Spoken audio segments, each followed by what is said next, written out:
Alrighty then und damit herzlich willkommen zu einer neuen Folge Shakes and Fidget mit mir Basti und heute mit der Neujahrsausgabe im Prinzip zu W60 Players to Watch. Ja, da wollen wir auf jeden Fall mal reingucken wieder, denn das letzte Mal war das nach 17 Tagen, das ist ungefähr 3 bis 4 Wochen her.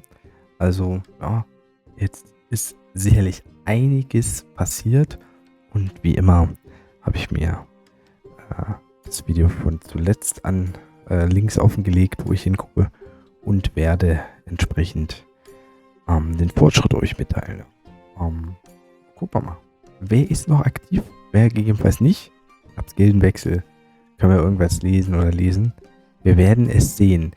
So zwischen dem ganzen Event. So. Wir fangen an mit Aldi. Und Aldi hat sich erzählt, Leute, ich mache genau 25 Level. Denn er hatte vorher 225.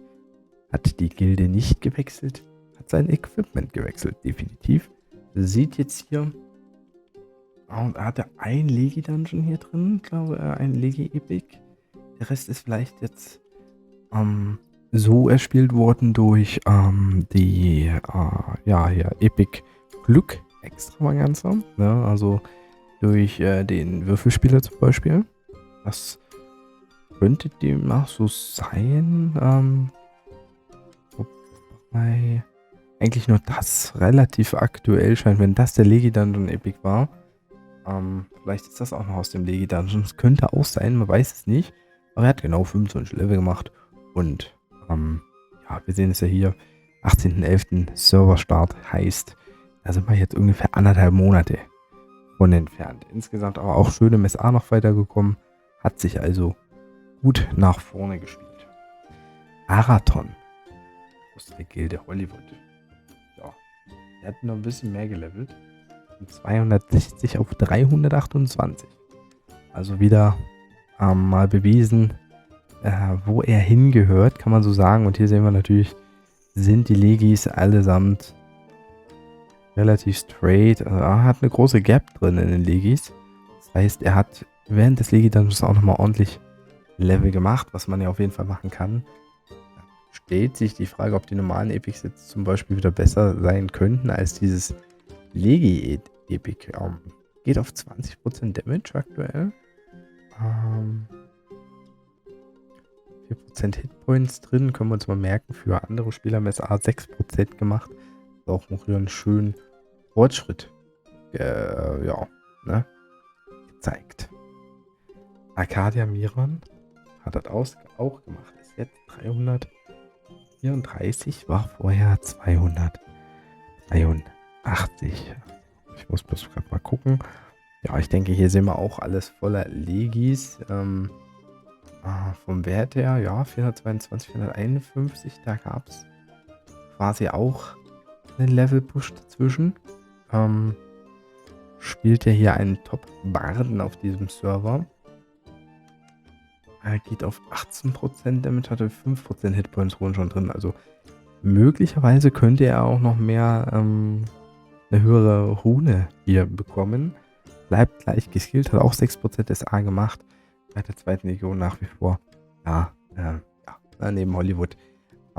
Weiterhin auch in der Top-Gilde. Klar, hätte mich jetzt auch gewundert, wenn da irgendwas anders wäre. Sieht immer noch sehr stark aus, der Wade.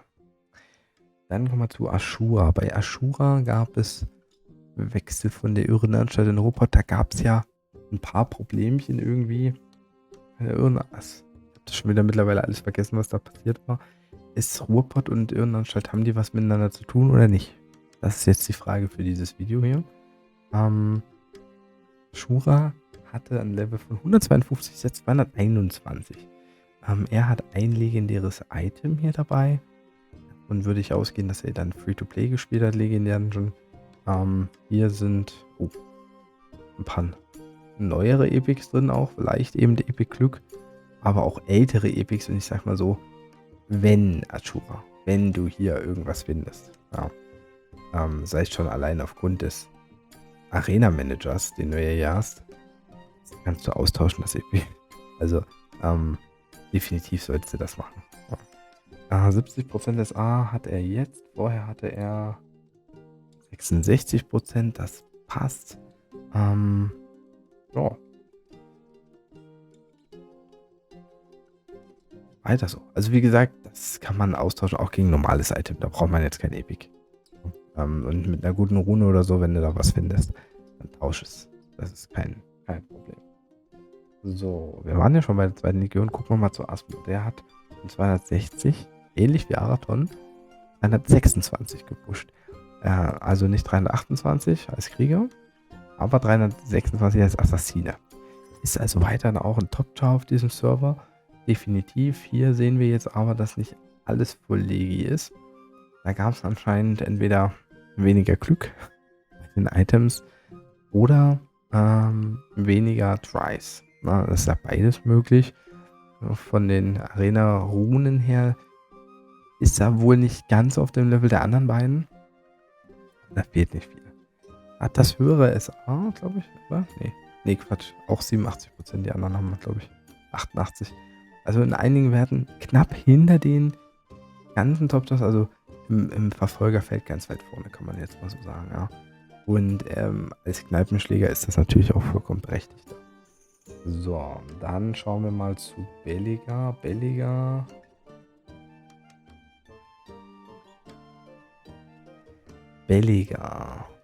Ist der 100? Ist der 99 gewesen? Zuletzt?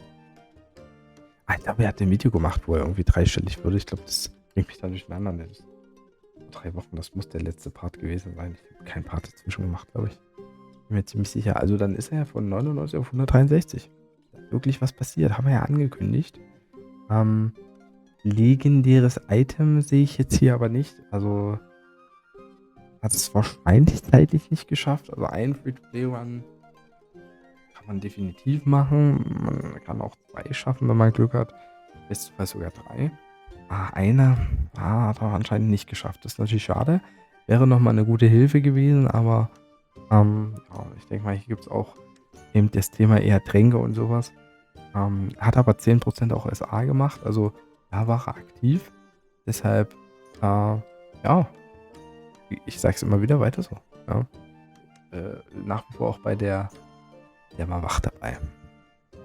So, dann kommen wir zu Bueno. Wir sehen, Bueno hat auch gut gepusht von 259 auf 325 in der ähnlichen Region unterwegs bei Circle of Doom. Hier haben wir wieder einige Legis am Start. Von den Runen her auch auf einem ähnlichen Niveau. Ist ja auch Assassine, also er wirkt jetzt, glaube ich, insgesamt von den Werten auch noch ein bisschen schwächer als Asmo. Aber in den Nebenbereichen vielleicht. Es ist auch eine minimale Gap. Er ist ja auch vom Rang her sehr weit, also auf einer ähnlichen Position, ja. Dementsprechend ist das ganz schwierig einzuschätzen. Aber die sind so knapp dran, die Leute. Also das ist schon interessant. Kommen wir zu Brain Pain. Der hat einfach nur 2 Ziffern getauscht. Er war 215. Jetzt ist er 251. Auch nicht schlecht. Also wieder in eine etwas kleinere Kategorie. Eigentlich kann man fast sagen, so auf meinem Niveau. Ich kenne jetzt meine Werte gar nicht. Also ich würde sagen, ich bin schwächer als er. Greifen wir ihn mal an. Let's go. Evaded. Zum Ausweichen der Kollege hier. Und am Kritten.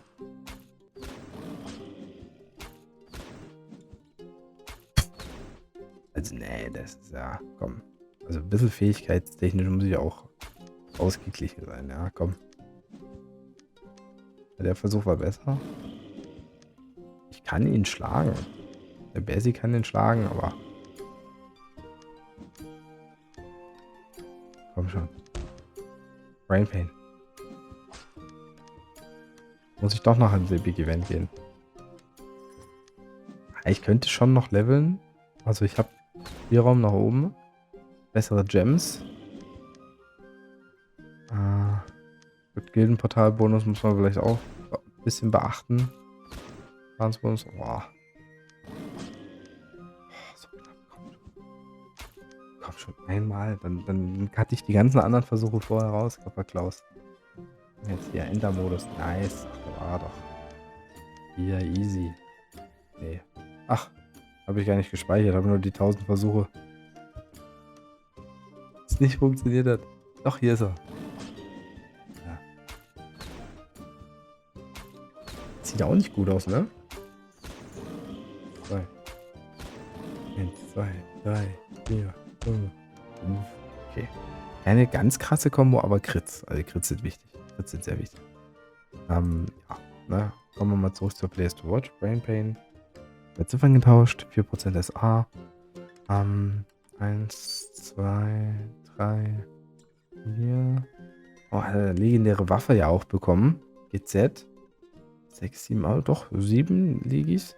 Weiß nicht, so Einzelruns gemacht oder warst du dann im Ultimate-Ding? Weil so könnte man auch sagen, vielleicht 3-mal Ultimate-Run gemacht. 9 Legis bekommen, dafür 7 Slots. Das wäre natürlich eine gute Statistik. Ja, also gute, effiziente Statistik.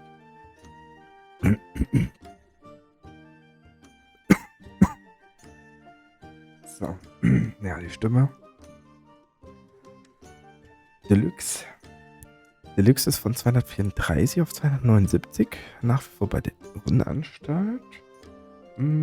SA auch sehr gut hoch nochmal gepusht. 6%. Hier haben wir 1, 2, 3, 5 legendäre Gegenstände. Kann man auch sagen, 2 oder 3 Ultimate Runs gegebenenfalls. Ja, solide, gut unterwegs. Top 500er. Char auf jeden Fall nach, auch wenn er jetzt vom Rang her ein bisschen niedriger ist. Oder gibt es immer eine gewisse Dunkelziffer. Kommen wir zu Donzeus, dem Endgegner. Und bei ihm gab es einen richtigen Push. 244 auf 314, also 70 Level. 70 Level. Er ist auch hier komplett legendär ausgerüstet. Also da ist ein bisschen was passiert, ja. Ich würde sagen, er hat sich ein bisschen nach vorne katapultiert. Also ist schon ein ziemlich krasser Prozess. Ja, GZ dazu. Und ja. Die Waffe sieht natürlich nice aus. Nein, ja, ist ja auch legendär. Oder? Also ich habe jetzt nicht geguckt, was es für legendäre Waffen gab, aber eigentlich? Nee, warte mal, stimmt. Es ist keine legendäre Waffe, weil die Schrift nicht orange ist. Das heißt, das ist eine Toilettenwaffe, ne? Ja, egal, ist ja wurscht. Auf jeden Fall 70 Level. Ja, geht straff auf die Top 200 zu. Also, ja, krass. Krasser Fortschritt. GZ. So, Esterossa nämlich war 253. Ist jetzt 291. Das ist also nicht der ganz krasse Push. Was ja trotzdem ein guter Fortschritt. Guter Fortschritt. Und bei Esterossa nur nicht die Werte zuletzt. Irgendwie im anderen Video habe ich die nicht gezeigt, oder was? Ach ja. Also SA auch gut gemacht. Hier fehlen... Na doch, nee, Quatsch. Yaman Legi. Also einen freien Run auf jeden Fall gemacht. Und bleibt im Verfolgerfeld, im erweiterten Verfolgerfeld auf jeden Fall dabei. So, dann haben wir Eto. Eto war bei der Sheep Fleet. 3 Level hat er noch gemacht, dann ging es aber leider nicht weiter. Hat er hier auch geschrieben. Schade, schade, aber gut. Ist dann halt so. Kommen wir zu Ghost. Ghost Farah. No. Level 32 auf 46. Und das ohne Dungeons. Das ist ein guter Push. Ich meine, gut, die Events haben natürlich auch Übriges dazu getan. 2% ist A gepusht. Am liebsten würde ich ihm so 2000 Pilze geben, damit er erstmal, also, was heißt 2000 Pilze, vielleicht nicht, vielleicht 100 auch. damit er das SA hochpushen kann. Weil mit dem Level könnte er halt auch locker, auch mit den Stats, die er halt hat, da könnte er locker 40% SA haben oder mehr sogar. Und dann würde das Level auch ein bisschen einfacher finden. Also irgendwie, aber auch nicht. Ich habe halt leider jetzt nicht die Chance, ihm das einfach so zu übermitteln. Ja, leider, leider. Doch, jetzt fällt mir auf. Jetzt fällt mir auf. Genau.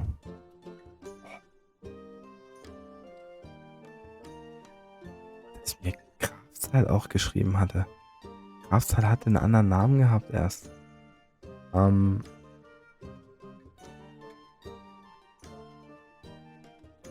er sich dann noch entschuldigt bei mir? War das im Discord oder?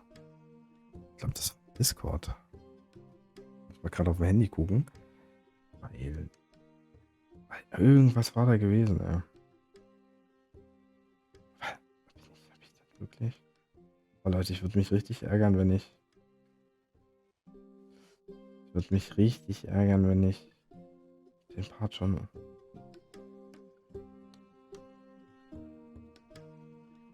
Ach, Weihnachtsmann. Warte mal. Der Weihnachtsmann im alten Part?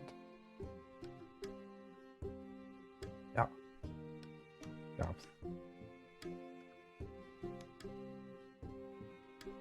Nee, dann passt es, glaube ich. Oh, ich habe schon Angst, dass ich hier alles durcheinander bringe, ja. So. So, Cruntelbart Free-to-Play. Der war 136, ist 160, aber jetzt ohne Gilde. Anscheinend auch nicht mehr aktiv. Schade, als Free-to-Play-Player ist er nochmal gut fortgeschritten. Naja. Und Gully, der war bei Hollywood, ist jetzt bei Endgegner 254 auf 321. Das ist wieder mal eine Hausnummer hier. Auch einiges an Legis hier am Start. Der hat auf jeden Fall die legendäre Waffe. Hier fehlt eigentlich nur der Torso. Ja, also der ist auch gut nach vorne gepusht, ja. Also hat sich auch einen Anspruch auf die Top 200 wahrscheinlich damit erarbeitet. Das ist ein ähnlich starker Prozess wie beim Endgegner, ja. Also, Quatsch, nee, beim Endgegner, beim Donzeus. Not bad, ey. Not bad, klar, ist Berserker. Vielleicht ein bisschen einfacher, aber trotzdem Hut ab. Habibi Blocksberg ist einer von den milden Jungs, das ist ja meine Gilde. Hat sich jetzt auch gut rangepirscht im Level. Er war 119, ist jetzt 213. Hat also diesen großen Sprung, den man halt schon am Tag 3 machen kann, jetzt nachgeholt in der Zeit, auch durch die Events. Hat einen schönen Char hier aufgebaut, klar. Ist ja auch jetzt hier einer der Kandidaten, der jetzt erstmal in der Ehrenhalle keine großartige Rolle spielt, aber die Masse macht's ja, ne? Und die Ausdauer. Deshalb auch ein guter Progress. Wir sehen legendäres Item ist hier auch am Start. Also hat das auf jeden Fall Free-to-Play gespielt. Und ja, mehr kann man nicht verlangen. Also, so gut. So, dann kommen wir zum Mampf KGR. Circle of Doom. Ja, und das jetzt als Battlematch von 266 auf 327 auch sehr, sehr stark. Ist in der Ehrenhalle nach wie vor richtig weit unterwegs. Also, gerade die Kampfmagier, die sind da natürlich extrem stark, wenn die so gespielt werden. 22% auch Schadensbonus, also jetzt nochmal gegenüber den ersten Spielern aus der Players to Watch. Tatsächlich auch nochmal ein Vorteil und deshalb ja halt auch so weit oben in der Ehrenhalle. Hat in einem Monat Level 300 gemacht. Ist auch schon sehr, sehr stark. Würde mich natürlich die Mushroom Pay-Zahl interessieren, aber das sind natürlich immer so Aussagen, die ich dann ohne Druck weitergebe. Mangokran hat auch einen guten Push gemacht, ist auch gerade frisch 300 GZ von 245 hochgespielt. Als Barde, hier haben wir auch ein paar Legis dabei. Das ist wieder so einer dieser Chars, die in einem guten Verfolgerfeld dabei sind und dementsprechend auch von den Skills her alles tippitoppi. SA 7% auch nochmal hochgemacht. Also da kann man nicht meckern. Bei Matzi hat man eine Schnapszahl zuletzt 222, er ist auf 245. Da ist jetzt also nicht ganz so viel passiert, aber ich vermute einfach auch hauptsächlich Free-to-Play gespielt, nicht viele Pilze verballert, sozusagen trotzdem die Events mitgenommen. SA hat da ein bisschen mehr als 3% gemacht. Ist also vollkommen okay und deshalb auch einer, der wichtig ist, über die Ausdauer, über die Konstanz. Mentatron hat sie auch nicht so lumpen lassen. 252 auf 317. Nicht schlecht. SA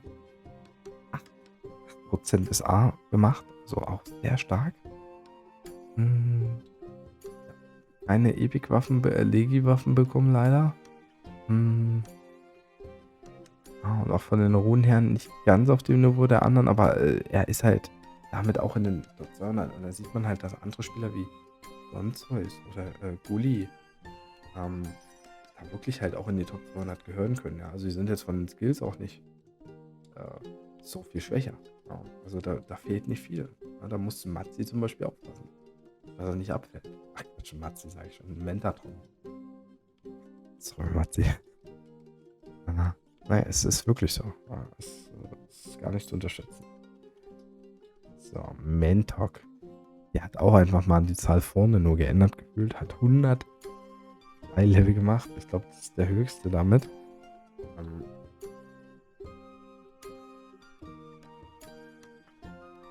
Hat sich gelohnt, ne? Die Events. Da haben wir ja auch gesehen, dass es einige gibt, die das jetzt so gespielt haben. Habibi Blocksberg war ja ähnlich. 2 Legis dabei. GZ. SA. Hier passiert bei ihm. 20%. Das müsste ich auch mal machen. Ich habe mein SA immer noch nicht gemacht auf dem Server. Ich könnte auch locker 15% bestimmt noch aufspielen. Ja, GZ an. Die Leute auch wieder einer von Zen-Garden. Da hat man ja einige dabei. Aber Grantel war ja nicht mehr dabei. Und Nala-Tipp auch nicht. Ach nee, der war bei Endgegner. Nala-Tipp hat noch 10 Level gespielt. Hat es dann aber nicht mehr weiter geschafft, leider. Deshalb fliegt er raus. Ach so, wir müssen ja auch noch zur Kraftzahl gucken. Stimmt, Kraftzahl. Naja, also hier, das ist halt... Sorry, Kraftzahl. Das war ja... Da bin ich abgestorben. Das ist halt hier ein wirklicher Top 10 Char. Hier sind auch die Verbesserungen schon ziemlich krass. Runen... Ja, runentechnisch ist vielleicht sogar noch was drin. Also gegenüber der Konkurrenz. Aber hier ist das ist natürlich schon nochmal eine ganz andere Hausnummer. Geht ja weiterhin ordentlich auf. Ja. So. Netflanders. Back to Netflanders.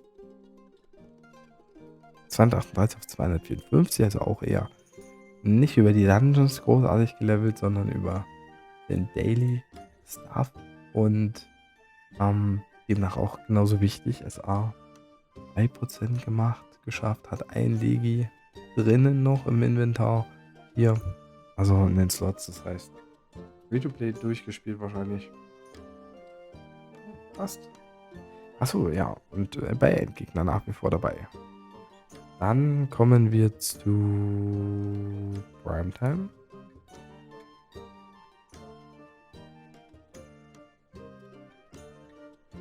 Primetime aus dem Zen-Garden. 154 auf 246 als Kampfmagier. Da hat er auch ein bisschen vorgedrängt, hat sich ein paar Legis auch dafür geschnappt. Hoffentlich erst die Legis, dann den Level-Push.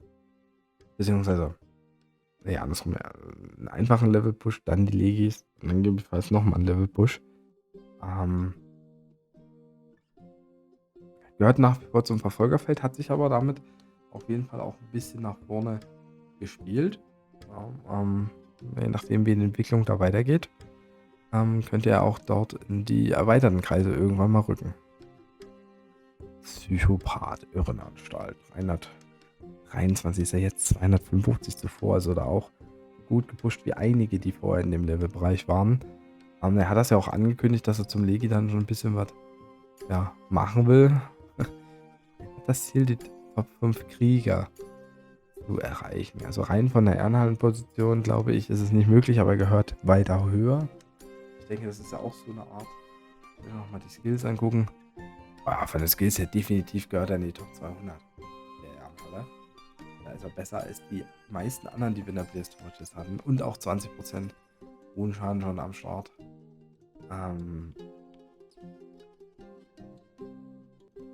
Der würde definitiv weiter oben liegen, ja. Und hier sieht es ja auch so aus, als wenn nur die Waffe gefehlt hätte. So. Er ging wirklich ein paar Versuche ins Land. So. Raketenpeter hatten wir rausgenommen, glaube ich. Nee, Raketenpeter gibt es nicht mehr oder hat sich umbenannt. Ist es natürlich so, dass es ja auch diesen Bug-Abuse-Fall gab. Und daraufhin sind halt vielleicht auch Spieler gebannt worden und haben sich dann gelöscht. Ja, das könnte sein. Oder sie haben aufgehört, weil sie halt das sich unfair behandelt fühlten und es kann halt sein, dass wir ihn deshalb nicht mehr finden. Zumindest finde ich ihn jetzt nicht mehr. Ja.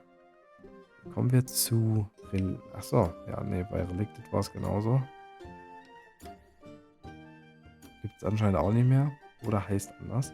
Sergio Kurai hat Level gemacht. 103. War zuletzt 79.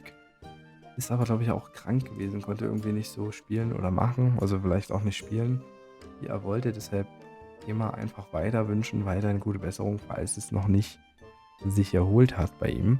Stahlkuchen. Haben wir wieder einen von den Pushern. 259. 127 aus Hollywood. Auch von den Skills her gehört er definitiv sehr weit oben in die Ehrenhalle. Hier sehen wir sogar, dass er mit diesen Skills nicht nur Top 200 ist, sondern in der Top 44 mitmischt. Das heißt natürlich, dass die ganzen anderen Spieler, die jetzt hier so 18.000 bis 16.000 Skills haben, definitiv wahrscheinlich 200 Material sind und der Psychopath wiederum auch eher in die Richtung Top 100 vielleicht gehen könnte. Ja, also hier fehlen, lustigerweise hat er sogar eine normale Waffe gerade drin. Ich denke, im Epic-Event wäre es nochmal möglich, da auch eine Epic-Waffe zu bekommen. Oder über Epic Klug Extravaganza. Würde ich natürlich die Daumen drücken, wenn das so ist. Damit er eben die Top 10 Battle Mage da halt auch halten kann. Aktuell ist er Top 10 Niveau, sagt er. Das ist krass.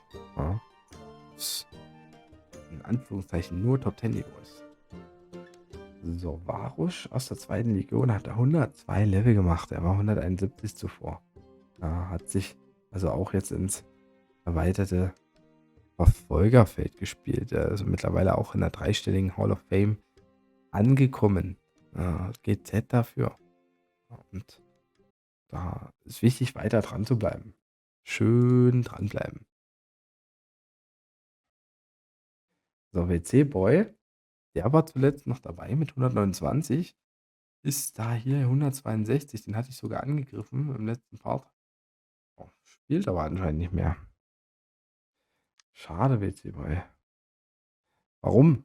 Was ist da passiert? Ja, genau, da hat man den Weihnachtsmann. Das hat nicht funktioniert, weil er hatte sich gerade zum Zeitpunkt der Aufnahme umbenannt. Das war ein Kraftteil gewesen. Ja. Kommen wir also zu Whopper mit Chopper. Der war 225, ist jetzt hier 314, auch sehr stark gespielt. Auch eine Toilettenwaffe hier dabei. Keine Legi-Waffe leider. Sword of Vengeance. Überhaupt Legis hier nicht mehr wirklich viel am Start. Vielleicht 2. Weil die restlichen Epics wahrscheinlich jetzt auch schon besser sind. Von den Skills her hier wieder, ja, passt auch vom Rang her, Top 200. Chancen für den Kundschafter hier. Neshahu Friam. Neshahu Friam. Bedeutet genauso viel wie Reduction Base.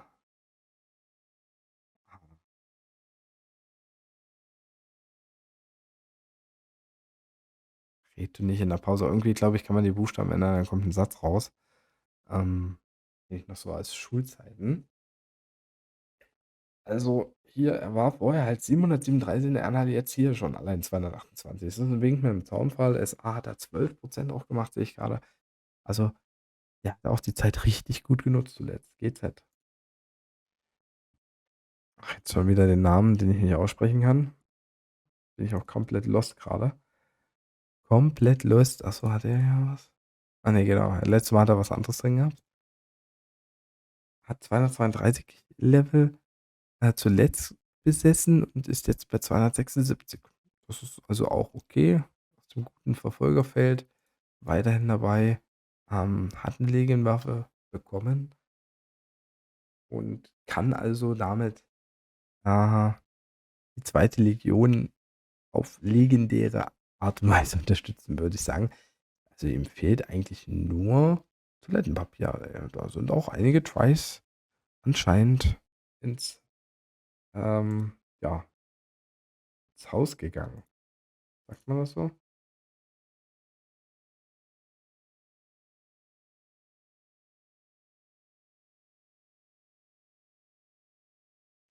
So, und jetzt haben wir Centros. Bei Zyndros bin ich mir gerade nicht sicher. Er war zuletzt nicht dabei, ob er mir geschrieben hat. Ingame. Ich glaube ja. Ähm, Ich habe halt leider mein Postfach auch nicht mehr. Und das ist, das ist halt auch nochmal so ein Thema. Er hatte hier den Level 300er Rekord aufgestellt. Das heißt, darüber wurde berichtet bei anderen Content Creatern. Ich bin jetzt gerade nicht auf dem Stand. Aber wenn er will, kann er ja mal sagen, wie viele Pilze er Stand jetzt Mushroom Paid hat. Ist jetzt 350. Ist natürlich hier auch ein Top-Job auf dem Server. Na, hier sind die Werte nochmal um 1000 höher. Im Schnitt auch die Arena-Manager ist nochmal besser. 12 mal abgegradet, ist auch schon sehr krass. Also meckern kann man da definitiv nicht. Hm, Da müsste man jetzt mal gucken. Das wird jetzt wieder nicht gehen, ne? Nee, natürlich nicht. Mal kurz filtern.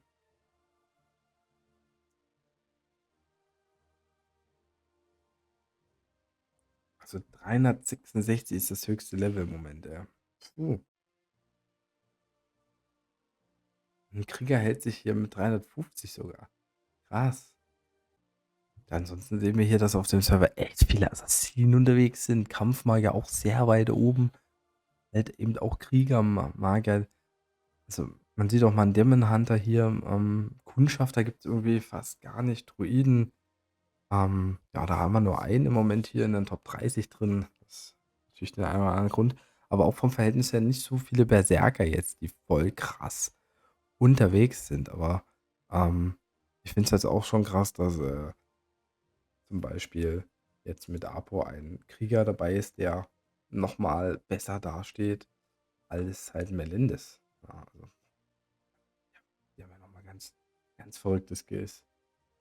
Jemine, was ist denn da passiert? Ja.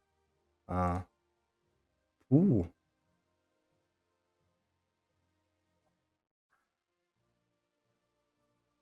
uh. Das ist schon ein interessanter Server, wenn man so will. Und bei den Gilden, also Hollywood haben wir gelesen, Demoralized kämpft aktuell um Platz 2, Worst Neighbor ist safe auf der 3. Circle of Doom haben wir auch auf der 4. Zweite Liga und derzeit Fünfter, ist knapp auf mit Next Generation. Dann haben wir Darkseid, Adepts of Chaos, Dead Valley, Endgegner. Also einige Gilden da schon dabei, die wir später einmal ja, in unser Leben aufnehmen. Dann haben wir Dead Valley Endgegner, Tryhard, Legions Irrenanstalt auf der 13. Geht hin bis Zauberhaus auf der 20. Vatijny Kushene 25. Und, hier Rupa zum Beispiel. Beobachter. Grüße gehen raus an den Beobachter. Und 30 Community. Ja, wir werden mal sehen, wie sich das verhält in der nächsten Zeit. Ich danke erstmal für die Aufmerksamkeit. Haut rein. Macht Tschüss und Servus. Euer Basti.